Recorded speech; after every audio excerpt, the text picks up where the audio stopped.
Sean todos bienvenidos a la presente emisión de su noticiero Zuliavisión. Iniciamos esta conversación del día de hoy. Tenemos como invitado especial al profesor Dixon Rivera, miembro de la directiva municipal del Partido Socialista Unido de Venezuela en el municipio Lagunillas. Bienvenido.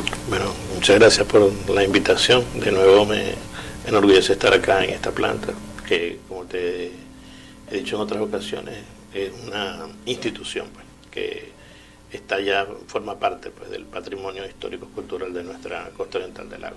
Gracias por la oportunidad. Siempre están abiertas las puertas para usted y toda la directiva del Partido Socialista Unido de Venezuela. Gracias, lo sabemos. Hablemos del diálogo. ¿Cuáles son esos acuerdos que han llegado últimamente en esta mesa de diálogo? ¿Ha avanzado el diálogo en la solución de los problemas de Venezuela? Bueno, lo primero que hay que decir es que el diálogo ya es un avance. Que nos hayamos sentado es un avance. Es decir, hay tres niveles en los que se relacionan las personas. El nivel de la fuerza, ¿verdad? Que es el nivel de los picapiedras, tú sabes, a palazos, a golpes, a plomo. El nivel de la justicia, en donde la ley es lo que prevalece. Y el nivel del amor, que es la ley del amor que Cristo vino a traer y que defienden los que somos defensores pues, del cristianismo y de las ideas emancipadoras. Los tres métodos conviven permanentemente en la sociedad humana. Es decir, tú vas a encontrar todos los días personas que se mueven en el nivel, en las relaciones interpersonales, en el nivel de la fuerza. Otros que se mueven en el nivel de la justicia y otros que se mueven en el nivel del amor, ¿verdad? Se supone que la evolución del ser humano va en ir desde la violencia hasta el amor. En la cúspide del ser humano es el amor, lo que nos viene a enseñar Jesús. El amor lo tenemos en casa, cuando la madre quiere al hijo, quiere al esposo, quiere a su familia, independientemente de que el hijo se porte mal, el amor disculpa, el amor perdona, ¿verdad? Fíjate que ni siquiera tiene que haber justicia, no siempre tiene que haber justicia. El amor es un elemento que sana, ¿verdad? En ese mayor nivel de relación. En las relaciones sociales, políticas, comunitarias, es muy difícil vivir en el ámbito del amor, porque para eso todos tendríamos que tener un nivel de valores, un nivel de disposición espiritual, que tendríamos que estar en el cielo. Tendría que haberse cumplido ya lo que Cristo dijo: hágase, Señor, tu voluntad aquí en la tierra como en el cielo. No estamos en el cielo, estamos en la tierra. Y en la tierra entonces hay personas que evidentemente no viven en el amor. Cuando las personas viven en el amor, entonces viven en un mismo espíritu, todos se llevan bien. Ahora, cuando no vivimos en el amor, para que más o menos nos entendamos, por lo menos tienen que haber normas. Y las normas entonces es la ley. Decían los judíos la Torá, ¿verdad? Esas que les dio Dios a Moisés en el Sinaí, ¿verdad? El decálogo: no matarás, no robarás, no cometerás actos impuros, no mentirás. Esas que sirven para que tengamos una mejor relación entre nosotros. Esas que luego el Código de Hammurabi por allá en Medio Oriente, y en cada país la Constitución Nacional, que es la cumbre de la pirámide de Kelsen, y luego todas las leyes que se hacen. En cada país hay unas estructuras de leyes que permiten. Pero las leyes hay que respetarlas. Si algunos deciden no respetar la ley, que es el método, digamos, de la justicia, entonces, ¿qué nos queda si no estamos viviendo en el amor y no respetamos la ley? Nos vamos a la violencia. Entonces, desde que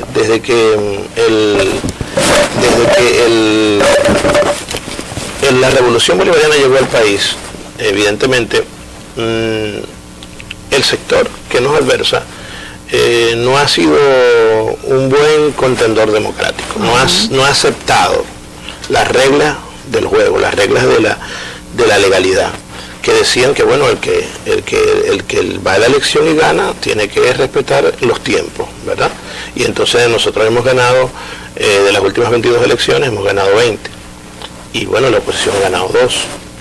Las 2 elecciones que la oposición ha ganado, vamos a hablar generales, nosotros hemos aceptado la derrota en el caso de la reforma, y en el caso del 6 de diciembre del año pasado, nosotros hemos aceptado la derrota. En el caso de las elecciones regionales, nosotros hemos aceptado cuando hemos perdido gobernaciones, Amazonas, hemos hemos aceptado que perdimos Lara, que perdimos Carabobo, por ejemplo, Miranda, y ellos están gobernando allí. En los municipios, como caso de Lagunilla, nosotros nunca hemos gobernado y siempre hemos respetado las elecciones. De hecho, la última elección fue cerradísima por 300 votos y respetamos. ¿Por qué? Porque hay un marco jurídico que respetar. Ahorita que estamos aquí nosotros, ahorita tú me dices se acabó el tiempo, necesitamos ir a comerciales y yo tengo que respetar las normas. Si yo no respeto las normas, entonces caemos en la violencia. Entonces te agarro y te doy un palazo porque sigamos hablando aquí. No puede ser. Pero de parte y parte se respetan las normas, tanto del oficialismo como de la oposición. Para eso es el diálogo, para que nosotros con un interlocutor, un árbitro, ¿verdad? Que sea ajeno a la situación y que analice con equilibrio lo que hay es la regla, entonces podamos nosotros decirnos estamos o no cumpliendo con la legalidad. ¿Y hasta los momentos se ha cumplido con todo esto, con los acuerdos? Por lo menos hay 4 mesas de negociación, 4 mesas de diálogo, ¿no? Y hay unos avances. Yo pienso que, insisto, el primer avance es que nos hayamos podido sentar porque no nos podíamos sentar. No sentarnos es negarnos. Es decir, cuando yo no me siento contigo, niego que tú existes y tú niegas que yo existo, porque ni siquiera nos aceptamos para conversar. Aunque varios líderes y partidos que están en contra de esta mesa de diálogo por parte de la oposición también. Ahí está la primera diferencia. El chavismo es uno solo. ¿Verdad? El chavismo está unificado alrededor del liderazgo de nuestro presidente Nicolás Maduro, está nucleado alrededor de nuestra dirección nacional del partido, de nuestras estructuras de organización y más allá del PSUV, del Gran Polo Patriótico, que incluye un grupo de partidos que aunque en algún momento y en algunas cosas no están exactamente de acuerdo, conversamos y nos ponemos de acuerdo. Pero se acepta que el PSUV tiene el liderazgo de esas negociaciones allí. En el caso de la oposición hay varias oposiciones allí. Hay un archipiélago de oposiciones, que de paso a veces pareciera ser una estrategia. Unos se sientan y se disponen a conversar y a negociar y otros dicen que no están de acuerdo con la negociación. Entonces, dependiendo cómo salga, si logro lo que quiero en la conversación, entonces se fortalece el que se sienta y se debilita el que se queda afuera, pero si no logro lo que yo quiero, entonces el que está afuera dice que el que está dentro no tiene autoridad, que no acepta la cuestión. Entonces, al final tiene 2 voces, 3 voces, 4 voces, que están en permanente discusión dentro de esa misma oposición. ¿Por qué? Porque la oposición, hablando de los niveles, no ha dejado nunca de soñar con el nivel de la violencia. O sea, desde que llegó Chávez, la oposición decidió que no aceptar que Chávez había ganado la elección, ¿verdad? Y entonces hizo un sabotaje económico, un paro patronal en el 2001, un golpe de Estado en el 2002, un sabotaje petrolero en el 2003, guarimba, todo eso es violencia, ¿verdad? Esa violencia es el nivel más bajo en el que el ser humano se puede mover. ¿Por qué la violencia? Porque bueno, quiero salir de ti y si no lo puedo hacer legalmente porque la ley no me lo permite, lo hago por las malas.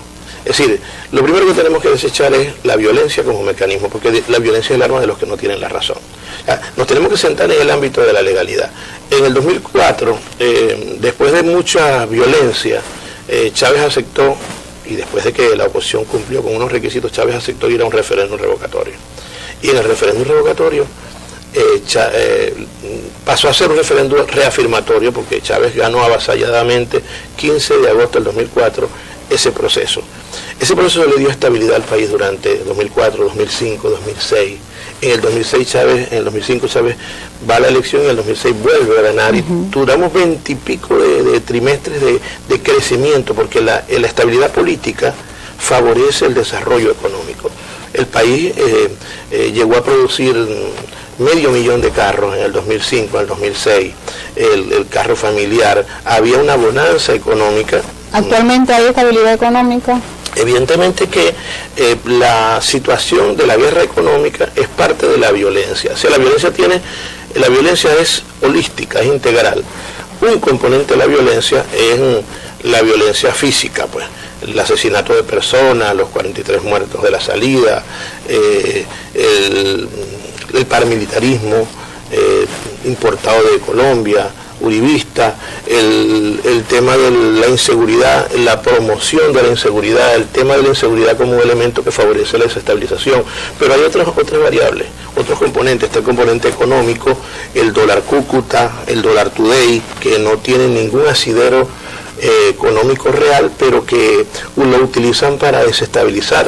El dólar Today ya están casi en 2.200. Eso es lo que le iba a comentar, que en los pocos meses ha subido considerablemente, porque estaba no hay argumento económico desde la perspectiva de análisis objetivo para que el dólar cierre ayer en 1900 y hoy amanezca en 2200. O sea, no existen elementos objetivos. El tema de las calificadoras de riesgo. Venezuela es un país que no ha dejado de pagar sus compromisos internacionales y sin embargo sigue siendo atacada y cada vez las calificadoras de riesgo le colocan un menor nivel de valoración a su deuda soberana porque cuando las calificadoras de riesgo, Fitch, Standard & Poor's y las diferentes calificadoras de riesgo te colocan una baja calificación, se te hace más difícil conseguir dinero para financiar tu actividad económica en el país y además si te lo prestan a unas tasas de interés exorbitantes. Así que quiero decir que las tareas de las calificadoras de riesgo están politizadas en favor de la misma línea de acción de tumbar el gobierno, sin contar con las expresiones alineadas al gobierno de Obama, que no paró nunca de atacar, es decir, internacionalmente, los países que defienden el neoliberalismo.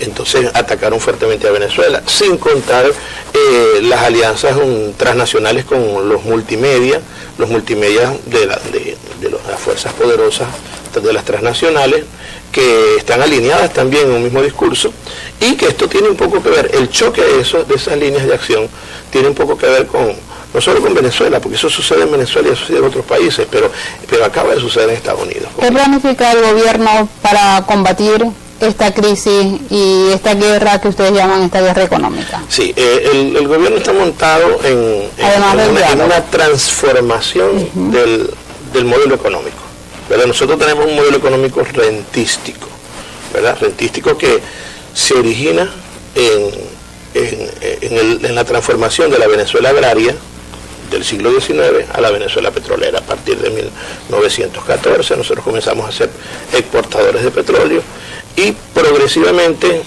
el fisco, los ingresos nacionales las actividades del país comienzan a sostenerse más sobre las regalías petroleras que sobre los ingresos obtenidos a partir de la producción agrícola. Más o menos a mediados del siglo XX, Venezuela pasó a ser por primera vez tener la mayor cantidad de población, en 1950, urbana en vez de rural, y abandonamos el campo. Y entonces nos convertimos en un monoproductor primario de la parte mineral, de la parte extractiva, de la parte minera, es decir, del petróleo en este caso, y el petróleo pasó a ser una renta. O sea, nosotros no producimos el petróleo, sino que vendemos el petróleo que la tierra ya ha realizado, y esa renta, de eso vivimos. Esa economía nosotros hemos decidido, desde la perspectiva revolucionaria, transformarla en una economía productiva, y en eso estamos trabajando. Ok, es momento de hacer una breve pausa. Regreso, seguimos conversando con el profesor Dixon Rivera, directivo del Partido Socialista Unido de Venezuela en el municipio de Lagunillas. Ya venimos.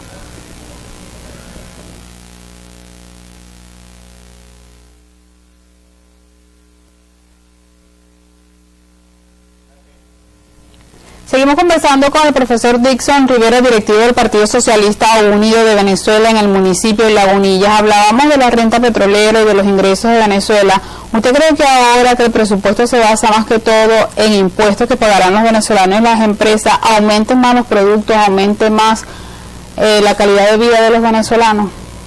Bueno, en realidad, una cosa, la transformación de una economía rentística que dependía altamente de la renta petrolera a una economía en la cual nosotros nos liberamos de esa dependencia estricta, es una señal positiva. Ahora, que eso influye directamente en el bienestar económico del país, no es una cuestión lineal porque hay muchos factores que intervienen en la situación económica de un país. En el caso de Venezuela, por ejemplo, la inflación, que es un elemento central, independientemente de que tengamos muchas fuentes de ingresos, si tenemos una inflación que en el caso de Venezuela tiene un componente indudablemente estructural, pero también tiene un componente inducido, porque la inflación tiene que ver con las expectativas que se generan en la economía sobre el precio de la divisa a la que nosotros estamos adquiriendo los bienes que buscamos en el exterior. Y en el caso nuestro, no son marcadores objetivos, no es un marcador que la República coloca, no es el dólar sin nadie, no es un dólar estable, sino lo que se le puede ocurrir a los que hacen Dollar Today todos los días. Es decir, los de Dollar Today se paran hoy en la mañana con ganas de poner el dólar a 3.000, lo ponen a 3.000. Es decir, sin ningún tipo de lógica, sin ningún tipo de argumento científico, sin ninguna fórmula matemática que diga es el PIB, quitando la producción, los ingresos, no. Ahí simplemente hay una acción política detrás de la acción de Dollar Today y la economía de servicios, la economía nacional, los que adquieren los dólares para comprar materia prima, para trabajar, incluso los especuladores, se fijan en ese Dollar Today, en esa página, para definir qué precio colocarle a los productos finales. De tal manera que entonces hay una inflación que está definitivamente inducida. ¿Desde qué momento comenzó a subir últimamente? El dólar, después de que pasó casi desde marzo, abril, mayo, hasta que casi comenzó la mesa de diálogo, el dólar se mantuvo en 1.700, 1.500, 1.600, más o menos estable. ¿Qué sucedió para que el dólar brincara? Bueno, sencillamente la oposición se montó en la idea de que iba a tumbar a Maduro, de que Maduro se iba, de que la marcha está en Miraflores, de que vamos a destituirlo, si no es por la vía de que no es venezolano, es por la vía de que no puede estar allí, porque el referéndum revocatorio, sencillamente que se vaya como sea. Y cuando surge el tema del diálogo, que es un tema que surge por solicitud, evidentemente de Maduro, pero también por solicitud de la oposición, cuando se da el hecho de que el Papa acepta y envía su enviado especial, definitivamente se da una situación en la cual ellos estaban como que ya ganados a ir a Miraflores a hacer una marcha golpista y de repente se encuentran con que el diálogo está aquí. Entonces no podían quedar mal internacionalmente porque habían hecho una solicitud de una intermediación y entonces se vieron obligados una parte de esa oposición a sentarse. Pero eso cambió como que los planes. Cuando tú te sientas a conversar en una mesa de negociación, los que saben de este tipo de cosas saben que una cosa son los que están sentados dialogando y otra cosa es lo que está sucediendo afuera. Lo que sucede afuera presiona lo que pasa aquí adentro.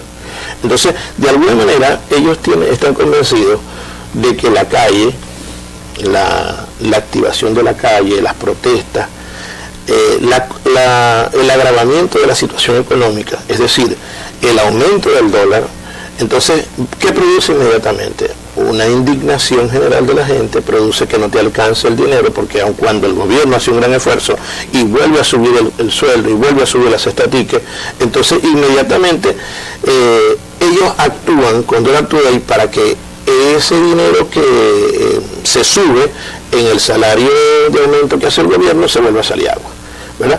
Es decir, la intencionalidad es mantener a la gente molesta, mantener a la gente indignada, es decir, que la gente termine por no analizar y decir, bueno, salgamos de este gobierno como sea. Ese es el objetivo final.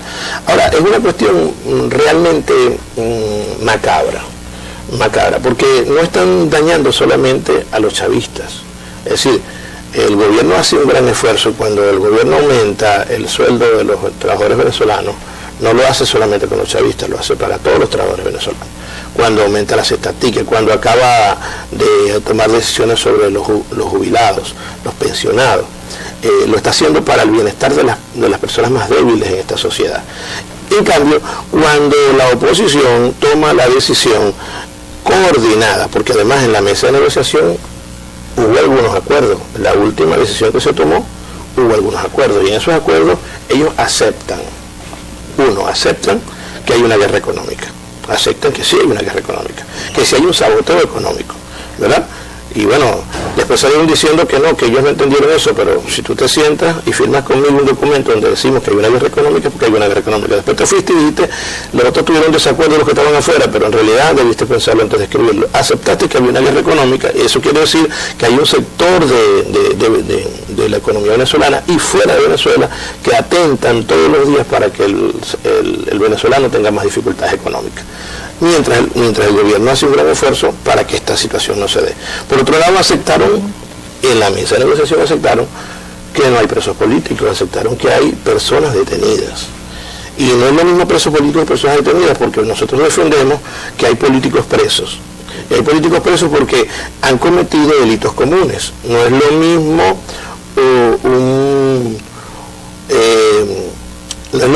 un político que lo detienen porque dice yo soy socialista o porque dice yo soy capitalista, a un político que dice vamos a descargar nuestra molestia, nuestra rabia en la calle, y entonces viene alguien que le hace caso, va y le tira un camión a 10 personas y mata a 10 personas, porque esas 10 personas que mueren son responsabilidad de quien está diciendo vayan y descarguen su rabia allá.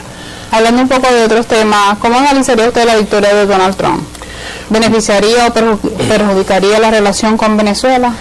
Bueno, fíjate que el tema de Donald Trump es un tema bien interesante, porque a Donald Trump se atrevieron hasta a compararlo con Chávez, ¿no? Y evidentemente que hay una distancia abismal, sideral entre Donald Trump y Chávez, pero si hay un elemento de analogía que tiene que ver con que Donald Trump analizó, ¿verdad?, que un sector de la población norteamericana se sentía excluido, se sentía cada vez más golpeado, cada vez más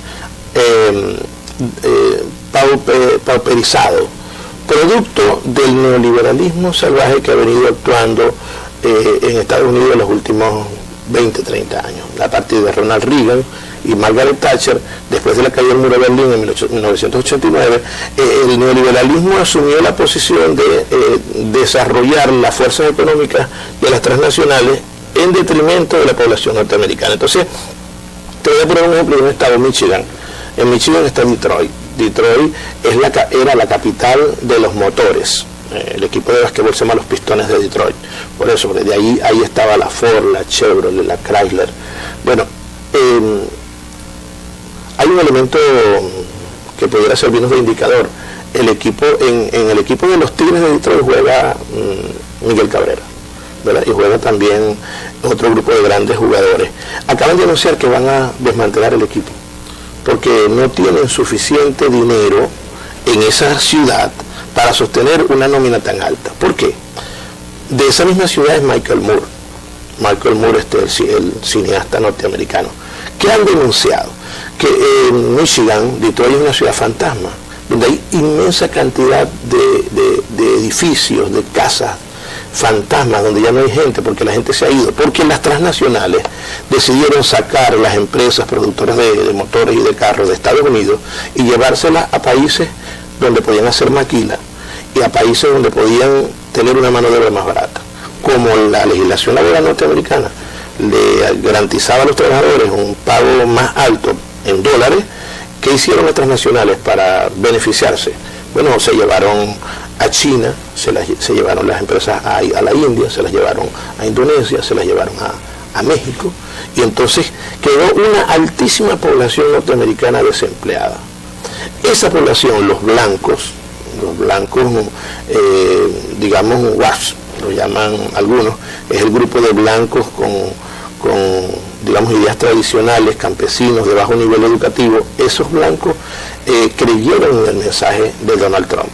Y esos blancos salieron a votar por Donald Trump, creyendo en el mensaje de que Estados Unidos debe ser de nuevo una gran potencia donde haya trabajo. Dentro de las cosas que hizo Donald Trump en la campaña, amenazó, por ejemplo, a la Ford de que si sacaba una planta de automóviles de Estados Unidos para México, le iba a cobrar el 35% de impuestos a cada carro que entrara. Es decir, amenazó a Apple. ¿Por qué? Porque Donald Trump entiende perfectamente, más allá de que es un millonario, y que además es misógino, además que es un tipo racista y tiene una cantidad de fallas éticas, pero el tipo observó que había un sector importante de la sociedad media norteamericana que estaba cansada de las mentiras, cansada del engaño, de la clase política neoliberal, tanto republicana como demócrata. ¿Usted espera una alianza de la oposición con Donald Trump, como denunciaron en muchas ocasiones con Barack Obama? No, la oposición esperaba que ganara Hillary, porque Hillary se había comprometido prácticamente a terminar de sumarse, como lo venía haciendo Obama, a desestabilizar totalmente a Latinoamérica. De hecho, la caída de Dilma en Brasil, el esfuerzo para la salida de los Kirchner en Argentina, el ataque permanente contra Evo en Bolivia, contra Correa en Ecuador, contra Nicaragua, el ataque, incluyendo en Venezuela, es parte de una política de los demócratas y de parte de los republicanos, en la cual su objetivo era tumbar el gobierno, o es tumbar el gobierno.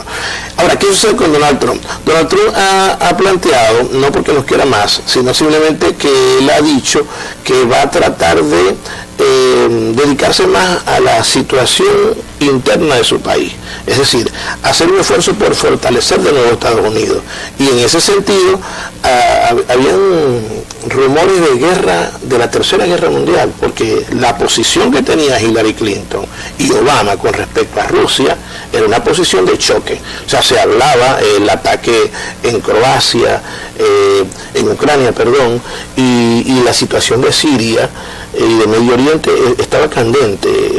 Prácticamente se decía que estaban preparándose tanto Rusia como Estados Unidos para una guerra atómica, una guerra mundial. Sin embargo, Donald Trump le ha estado haciendo señales a Putin de que no, de que vamos a conversar. De hecho, fue uno de los primeros presidentes que llamó, ha estado haciendo señales a Xi Jinping, al presidente chino. Es decir, Donald Trump ha asumido una posición en la cual ha dicho que la OTAN va a tener que buscar otros mecanismos de financiamiento. Es decir, ha hecho una ruptura, de alguna forma, con dos clanes históricos norteamericanos, que es el clan Clinton y el clan Bush. Es decir, los dos grupos, tanto republicanos como demócratas, que han sido apoyo del neoliberalismo internacional. Ahora, eso para nosotros, digamos, no está muy claro. El hecho que Donald Trump no tenga la posición clara que tenía Obama y Hillary, que sabemos que definitivamente iban a darle a profundizar el ataque contra nuestro país, en el caso de Trump no significa que nos van a tratar mejor, significa simplemente que el hombre tiene su mirada puesta en el fortalecimiento de la economía norteamericana, en el desarrollo, en la recuperación, por lo menos lo que ha dicho, de lo que ellos llaman el sueño americano, y que esa concentrarse en ese objetivo pudiera de alguna manera no tener la desestabilización de Venezuela como un objetivo primordial. Regresando al tema de Venezuela y que no se nos quede este temita por fuera, corrígame si me equivoco, usted es trabajador petrolero. Sí, cómo no. ¿Qué opina acerca de la postergación de las elecciones de la Federación Unitaria de Trabajadores Petroleros de Venezuela por tercera vez, creo? Sí, lo que hemos escuchado, lo que sabemos es que el propio equipo que está encargado del tema de la organización de las elecciones planteó que habían dificultades, situaciones técnicas de tipo técnico, que impedían pues completar ese proceso. Ahora, yo entiendo perfectamente de que existen dentro de la industria petrolera, porque hay un grupo importante, somos 150.000 trabajadores, igual que en el país, hay personas que se inclinan a favor de la dirigencia que actualmente está allí, el compañero Will Rangel, a quien apoyamos, evidentemente, y hay otros compañeros que no comparten esa idea. Sin embargo, yo creo que los tiempos, no es primera vez, tú haces el análisis histórico de la forma como se han hecho, no ahorita, sino históricamente, las elecciones en la industria petrolera y esto ha sucedido en muchas ocasiones. Es decir, es una cosa, digamos, más o menos normal que las elecciones se prolongan para una fecha y por X o Z situación se retrasa y que posteriormente se hacen las elecciones y el trabajador petrolero tendrá la oportunidad pues, de expresar sus ideas y de apoyar a quien le corre. Ya para despedir proyectos del Partido Socialista Unido de Venezuela en el municipio de Lagunilla. Bueno, nosotros en el municipio de Lagunilla estamos en este momento consolidando las estructuras parroquiales. Ya tenemos una nueva estructura municipal. Las estructuras parroquiales están siendo seleccionadas, las nuevas estructuras parroquiales. Tenemos unas estructuras de VC elegidas y que serán también revisadas en algún aspecto para fortalecerlas. Tenemos círculos de lucha popular donde hay responsables, 12 círculos de lucha. Tenemos una vanguardia de unas 5.200 personas comprometidas, más o menos 100 por cada VC, y más allá de eso existe un compromiso de trabajo con la Gran Misión Abastecimiento Soberano, con el tema del seguimiento a las actividades de SONDEP, el tema de la Gran Misión Vivienda Venezuela y los proyectos que el gobierno nacional permanentemente nos está poniendo adelante para alcanzar el desarrollo y la atención de nuestro pueblo. Ahorita en esta época navideña estamos comunicacionalmente trabajando para el mensaje de una Venezuela indestructible, de una Venezuela llena de corazón, de amor, porque creemos en el amor. Y evidentemente que desde Lagunilla hacemos un llamado al respeto. Nosotros en Lagunilla, para terminar, te decía, nosotros en Lagunilla respetamos la victoria de Melvin Méndez y nos ganó por 300 votos. Es decir, a nivel nacional creo que, y vamos a esperar las próximas elecciones de alcalde, donde tendremos un candidato y trataremos de vencerlo. Es decir, eso es lo que debe hacer la oposición en cada estado y en el país. Si la ley dice que son tantos años, bueno, tienen que esperarse los años, porque para algo se eligieron, en el momento que se eligieron lo que se eligieron, y creo que los que perdemos una elección estamos en la obligación de esperar los tiempos que la ley establece. Ok, muchísimas gracias, profesor, por asistir una vez más a este Conversando con. Así finalizamos esta emisión de su noticiero Zulia Visión. La invitación es para que continúe en sintonía de Zuliana de Televisión.